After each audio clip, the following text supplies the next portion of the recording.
Texas has won. It's that simple. While the rest of the country was distracted by trending nonsense on Twitter, a real battle was fought and won in the heart of America. The fight was over voting maps, the very foundation of our representative democracy. The left calls it gerrymandering. They scream about fairness and representation. The state of Texas had other plans. They stood firm. This wasn't just a political squabble, it was a declaration of independence. The Democrats did not take this lying down. They threw a tantrum of historic proportions. They went to Washington, D.C., hoping for a federal bailout, begging Chuck Schumer and Nancy Pelosi to override the will of Texas voters. Enter Jasmine Crockett.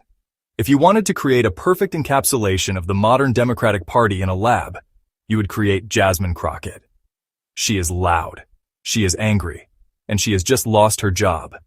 The new district maps, the ones drawn to reflect reality, have effectively eliminated her seat in Congress. One day she was a rising star, a progressive warrior lauded by the talking heads on CNN. The next, she was politically homeless. You can see it in her eyes. The sheer entitlement, the shock that the rules could apply to her. Her anger isn't about her constituents. She isn't mourning the loss of representation for the people of Dallas. She is mourning the loss of her own power, her own prestige. For politicians like Crockett, public service is not a duty. It is a vehicle for personal ambition.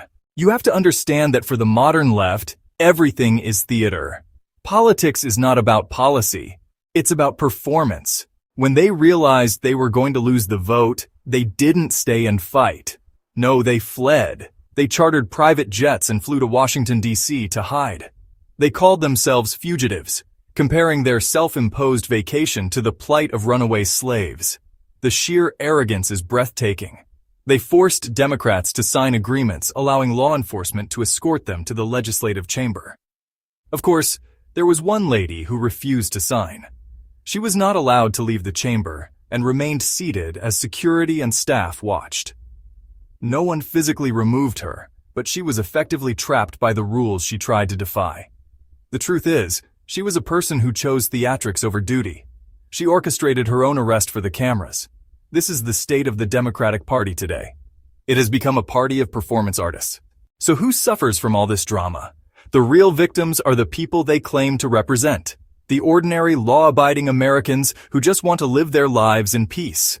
In their obsessive quest for political power, they have turned their backs on the very citizens they are sworn to serve. Their priorities are dangerously, catastrophically out of order. They champion cashless bail that puts violent criminals back on the street hours after arrest. They advocate for defunding the police, leaving communities vulnerable and unprotected. A carjacking in Chicago, a smash-and-grab robbery in Los Angeles, a random assault on the New York subway. These are not just statistics. These are attacks on civilized life. Yet the modern left seems more concerned with the comfort of the criminal than with the safety of the victim.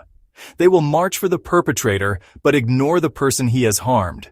It's about a fundamental disagreement over the purpose of government. Is government there to protect its citizens from harm? Or is it there to protect criminals from consequences? They are not fighting for you. They are not fighting for your family or your community. They are fighting for themselves, and they are fighting for a radical ideology that holds you, the ordinary American, in complete contempt.